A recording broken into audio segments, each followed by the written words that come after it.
Jimmy read in your hearing this morning,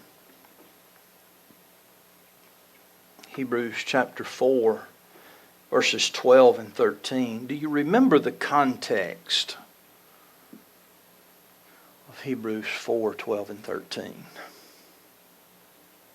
The writer of Hebrews is warning his hearers to enter into the rest that God has provided, and he's using the nation of Israel as his example. These were disobedient. These did not enter into that rest. You be careful that you don't follow after the same pattern of disobedience and rebellion that they did. You be careful that you strive to enter into the rest of God. And then he makes this statement. For the Word of God is living and active or powerful and sharper than any two-edged sword, piercing to the division of the soul and spirit and of joints and marrow, and discerning the thoughts and intentions of the heart. And no creature is hidden from the sight, from his sight, but all are naked and exposed to the eyes of him with whom we must give an account. That should cause the blood of every individual in this congregation to run cold in your veins when you understand what the writer of Hebrews is saying. The Word of God is living and active. It pierces even to the division of soul and spirit and of joints and marrow. And God discerns the very motives and the intentions of our heart. Carl, it's not just that God judges our actual sin. He judges even every motive of every action and every deed that we ever do. That increases our sin before the face of God exponentially. Does it not? How often do we do something that is right and good in itself, Harry, but we do it from a selfish and wrong motive and refuse to give God the glory? God's judging those motives. He's judging those intentions. The writer says, and no creature is hidden from his sight. No creature is hidden from his sight. Adam and Eve thought they could flee and hide from God. But God knew exactly where they were at. They couldn't hide from Him. It was as if they tried to place their sin and rebellion under the blackest cover of night. And to God, it was as if it was standing in the noonday sun. That's how God views His creatures. No creature is hidden from Him, but all are naked and exposed. Naked and exposed.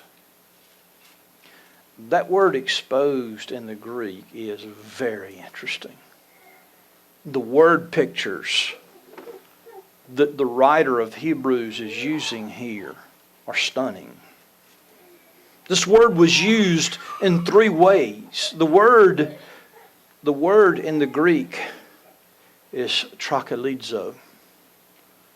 It's literally the word from which we derive the medical term trachea.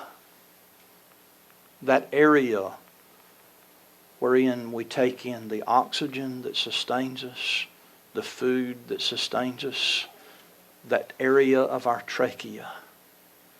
That's the word that is being used here. All things are open and exposed. In classical Greek usage, it was used three ways. It was used of what took place when a sacrifice was about to be offered, and the priest would take the head of that animal in the crook of his arm and expose that animal's throat to the knife that would take its life.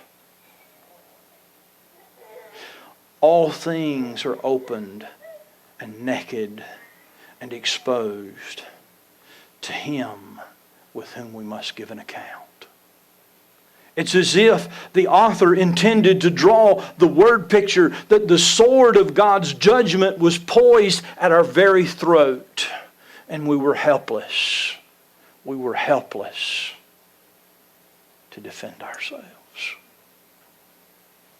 Because everything, all of our sin, all of our rebellion, every thought, every intent is open to the eye of God, and there's no defense, Carl. We're defenseless. The second way this term was used in the classical Greek, it was common practice among the Greeks when an individual had been convicted of horrific crimes and was brought before the courts to be indicted, or rather to have his sentence pronounced. They would take a very sharp dagger and they would place the point of it under the criminal's chin, and they would bind that dagger to the criminal's neck, so that when his judgment and his offenses were read, he could not even bow his head. He had to look his accusers and his victims in the eye.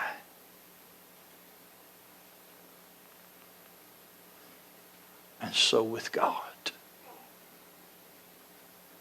we will have to look God in the face, knowing that nothing is hidden from His eye, and He will not allow us to even bow our heads, but we will face our condemnation if we reject His Christ.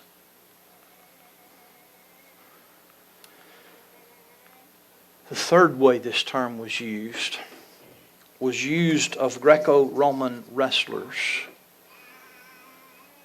who would, in a contest to the death, wrestle with each other by grabbing one by the very throat, so that the two wrestlers were literally face to face in mortal combat to the death.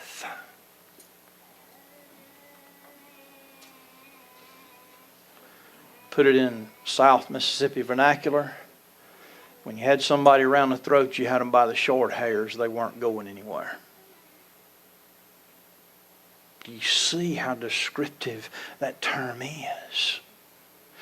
God knows every thought, every deed, every motive. And we can't escape that. We can't run from that. We don't understand the gravity of that. Let me give you an example whereby every soul sitting here can understand something of the weightiness of this passage. If every thought of your mind and every deed that you have done in the last 30 days were broadcast on this screen right here with complete transparency, you would run screaming from this building, every one of you, including me, would run screaming from this building. And you would do everything you could to hide yourself from everyone who knows you the rest of the days of your life. But before the face of God, we are that exposed all of the time, Harry.